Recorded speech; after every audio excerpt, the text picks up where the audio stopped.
Je poursuis donc mon dossier avec un espace qui est dédié uniquement à ma marque. Pourquoi? C'est pas de l'égocentrisme, c'est tout simplement que vous allez pouvoir faire de temps à autre le petit bilan. Est-ce que vous êtes toujours en accord avec vos valeurs? Je produisais par exemple des articles en cuir véritable, ça ne colle pas avec mes valeurs d'éthique, même si j'adore la matière qu'est le cuir. J'ai encore du cuir à la maison et je tarde à l'utiliser parce qu'il y a quelque chose en moi qui me dérange. Ce sont mes valeurs. Quelles sont vos valeurs?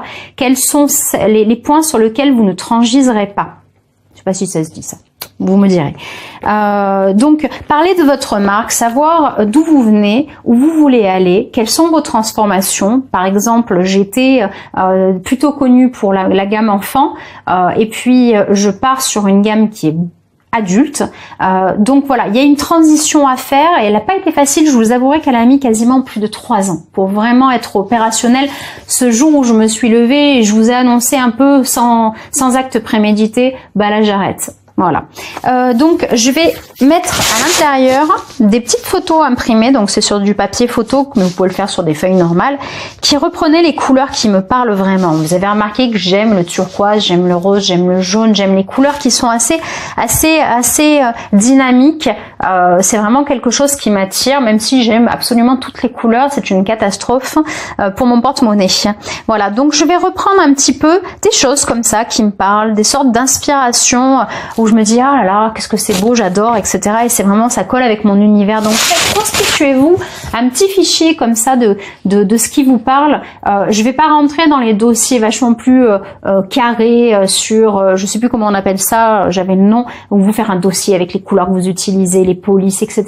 Je suis anti-marketing, c'est pas beau à dire, mais je prends le meilleur, mais j'en laisse énormément derrière. Donc voilà, remplissez votre petit questionnaire personnel, prenez le temps de vous plonger dans votre marque pour pouvoir vraiment vous connaître votre marque, savoir ce que vous pouvez apporter aux autres, quelles sont vos failles aussi. Moi par exemple, ça fait pas longtemps que je commence à me filmer, j'étais pas forcément à l'aise, mais c'est quelque chose qui m'intéressait parce que je pense que la communication, elle est directe, elle est plus instinctive. Donc bon, voilà, complément de savoir-faire pour 2018-2019. Qu'est-ce que j'ai envie d'apprendre en complément qui puisse renforcer encore plus ma marque, mais moi, parce que je suis indissociable de ma marque. Quand je suis sur les EPAP, tout simplement parce que c'est mon ADN. J'adore quand je dis faites-vous un petit dossier, c'est ce que j'ai fait. Alors même si j'utilise plus mon blog, mais faites-vous un dossier. Si vous avez un blog, une chaîne YouTube, donnez-vous des idées, notez. Des fois vous avez une inspiration de fou et puis on le fait pas, donc parce qu'on oublie ou parce qu'on a pensé à autre chose. Donc notez-les, c'est toujours intéressant d'y revenir. Voilà, quoi faire sur ma page Facebook. J'essaye d'être un petit peu plus novatrice, de pas seulement balancer, faire que Facebook soit qu'une vitrine. C'est vraiment dommage que ce soit que ça. Donc voilà, d'essayer de dynamiser, de trouver des choses qui m'intéressent et qui peuvent vraiment amener quelque chose de plus à ma cliente. Donc tout ça, je le note parce que sinon naturellement je vais pas y penser. Donc les vidéos, ça c'est pas mal. Le budget, vos entrées, vos sorties d'argent. Combien vous souhaitez gagner? Alors ça, c'est un sujet très épineux qui est très compliqué. Chacun a sa méthode de calcul. Moi, ma méthode de calcul, elle est toute basique. C'est-à-dire que je vais multiplier le matériel, je vais ajouter mon temps de travail et je vais multiplier tout ça par le 30 ou 35%, tout simplement parce que ça correspond au RSI, aux paiements divers des frais comme les assurances, comme les frais bancaires, etc. Ah oui, Etsy, voilà, tout ce qui peut vous être retiré sur l'argent que vous gagnez. Donc ça me permet de vivre de mon activité et de pouvoir ne pas me sentir épuisée à la fin de la journée parce que j'ai travaillé pour rien, tout en prenant soin de ne pas prendre le client pour une vache à lait, même si les tarifs peuvent parfois sembler plus importants qu'évidemment un Lidl ou un Market Spencer, ou je ne sais même pas si ça existe encore. Enfin bon, c'est normal, on peut pas être en concurrence avec ça. Donc vraiment gardez en tête que vous produisez une matière qui est peut-être commune, c'est-à-dire le coton. Par contre, vous allez produire quelque chose que seul vous peut produire. Seul vous peut avoir cette idée-là. Alors on peut vous imiter, vous pouvez vous-même vous inspirer de choses. Je me suis inspirée par exemple de Filofax quand je me suis intéressée à ça.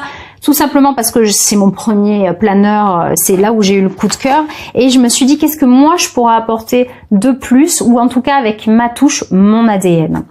Je regarde un petit peu, j'avais noté mais j'ai pas pensé à regarder. Donc là on a parlé de vos produits. Vous pouvez très bien vous constituer un dossier, donc en reprenant là où je vous ai montré par exemple ma ligne. Vous verrez pas grand chose en fait. Sac, agenda, planeur mobile, accessoires déco, etc. Vous pouvez ajouter des fiches produits, aller plus loin en parlant de tel type d'article. Est-ce que ça marche? Est-ce que ça marche pas? Pourquoi vous avez eu un bid? Est-ce que les photos ne représentaient pas vraiment ce que la personne allait recevoir? Est-ce que vous avez su parler? Alors c'est pas évident, je vous donnerai aucune leçon, j'ai des bids comme tout le monde, j'ai des réussites comme tout le monde. Donc ça c'est vraiment à vous de faire ce travail très personnel. Dans votre marque, dans le dossier marque, ce que j'ai pas indiqué parce que je ne l'ai pas fait, mais par contre je me suis fixé l'objectif de le faire, donc ça tombe bien, c'est ce qu'on appelle le persona. Pour ceux qui vendent en ligne et qui vous êtes déjà intéressés à ça, je pense que vous avez déjà entendu parler du persona. C'est ce personnage ou ces 2-3 personnages qu'on imagine, qu'on met en scène et qui symbolise la clientèle que l'on souhaite avoir. Je ne veux pas avoir des gens, par exemple, qui soient méprisants.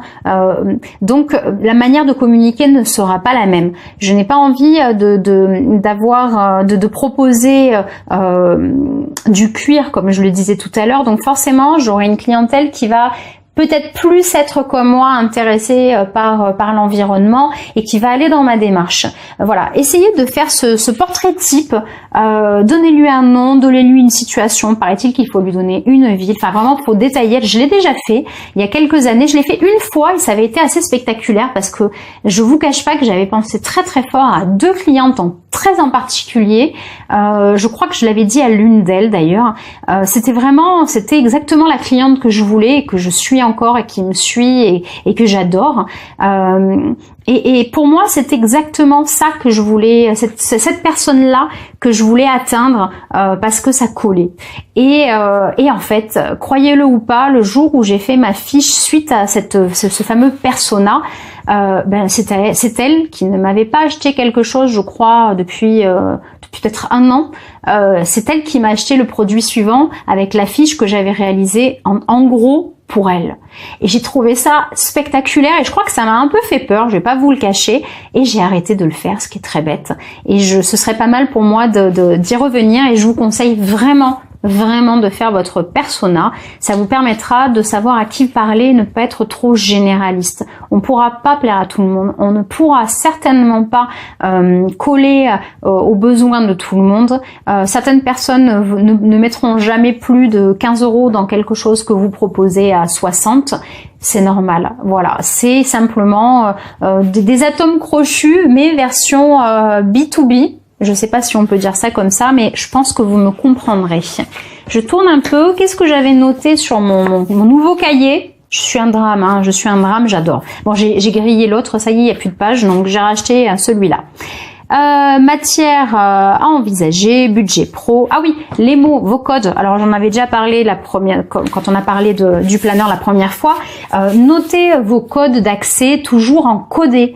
Gardez-les, s'il n'y a rien de plus énervant que d'avoir oublié son mot de passe et de devoir passer 1 heure, renvoyer les mails, etc. Donc notez-les, codez-les, enlevez des chiffres, mettez des lettres, enfin bon, amusez-vous, mais faites en sorte de pouvoir facilement comprendre votre codage, à défaut que l'autre ne le comprenne pas. Vous pouvez aussi indiquer vos fournisseurs si vous avez l'habitude de travailler avec les mêmes. Parfois, il arrive que comme on commande pas régulièrement, hein, on n'est pas des industriels, mince, c'était où, à quel endroit j'avais acheté ce tissu, et là vous cherchez, vous y passez des heures, vous contactez les copines qui éventuellement connaîtraient.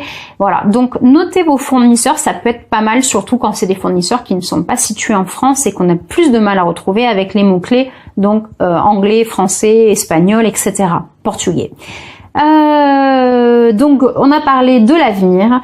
N'hésitez pas à vraiment compléter un maximum votre vision de votre entreprise, même si elle est petite, même si vous êtes pas encore forcément à l'aise avec certains concepts de marketing. Malgré tout, restez sur le bon sens. Comprenez votre marque, comprenez où vous voulez aller, où vous voulez l'entraîner. Et en fait, le fait de travailler sur ça, ce fil-là, vous allez le tirer jusqu'à mettre en place des actions qui correspondront. C'est pas facile, j'apprends tous les jours. Je suis passionnée par ça, donc forcément, je me gratte le nez, on dirait que je mens. Hein, ça, c'est... En fait, je me gratte le nez parce que je suis passionnée par ça, mais je le fais pas. Hein, je vais être honnête. J'ai du mal à vraiment... Je vais le faire, mais je vais avoir des bugs. C'est un petit peu comme une voiture diesel qui a des bugs. Voilà. Donc, je pense avoir fait le tour de la partie pro que vous pouvez avoir dans votre planeur. N'hésitez pas à me dire ce que vous utiliseriez ou ce que vous utilisez déjà. N'hésitez pas à m'envoyer aussi votre organisation. Ça peut m'aider à moi. Donc je suis pas, c'est jamais de refus parce que la mienne, je la crée moi-même avec mon quotidien, mon expérience et mon vécu. Donc voilà, je vous invite à me faire des retours. Vous le faites beaucoup, et je vous remercie vraiment par des petits messages sur internet ou quand les gens viennent m'acheter des planeurs, en fait ils me disent, comme hier, j'ai vu tes vidéos et merci, etc. Donc je vous remercie vraiment. Voilà, j'espère que ça vous plaît et on continue. Et puis même on va continuer parce que je vous le dis à vous, la vidéo d'après, j'ai une invitée pas très grande, mais hyper motivée pour passer sur YouTube et pour passer en vidéo. Je vous en dis pas plus. Je vous dis moi à la prochaine fois toute seule et envoyer des bonnes ondes sur ma Bernina, qu'elle soit bien réparée et puis que je puisse passer une super saison de Noël. Je vous souhaite aussi pour tous ceux qui créent une super saison de Noël. Bon courage, prenez des vitamines, motivez-vous à bloc et puis on se rejoint tous ensemble pour un petit bilan, hein, les pros. Je sais pas, en janvier, on se fait un petit point. Vous me racontez un peu comment s'est passée votre saison. Je vous raconte comment s'est passée la mienne. Au revoir.